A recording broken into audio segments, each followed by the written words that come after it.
అలాగే ఆదివారం రోజు ఎవరైనా సరే ఏ పని చేసినా కలిసి రావాలంటే బయటికి వెళ్ళేటప్పుడు బెల్లం ముక్క నోట్లో వేసుకుని వెళ్ళండి.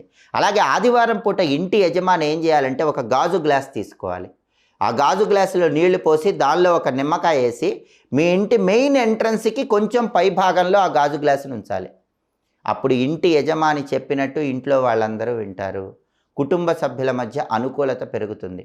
కుటుంబ సభ్యుల మధ్య విభేదాభిప్రాయాలన్నీ తగ్గిపోతాయి. అలాగే ఆదివారం రోజు స్నానం చేసేటప్పుడు కూడా చిటికెడు కుంకుమ పువ్వు నీళ్ళల్లో కలుపుకొని 5 నిమిషాల తర్వాత స్నానం చేయండి. ఎర్రటి పుష్పాలు కొన్ని నీళ్ళల్లో కలుపుకొని 5 నిమిషాల తర్వాత స్నానం చేయండి. అలా స్నానం చేస్తే ఆదివారానికి అధిపతి అయినటువంటి సూర్యుడి అనుగ్రహం వల్ల అనుకున్న పనులు అనుకున్నట్లు దిగ్విజయంగా పూర్తి చేసుకోవచ్చు. కాబట్టి ఆదివారం రోజు ఏ పనులు చేయాలో ఆ పనులు చేయండి, ఏవి చేయకూడదో అవి చేయవాకండి. దానివల్ల అద్భుతమైన శుభ ఫలితాలు సిద్ధింపజేసుకోండి. సర్వే జనాః సుఖినో భవంతు.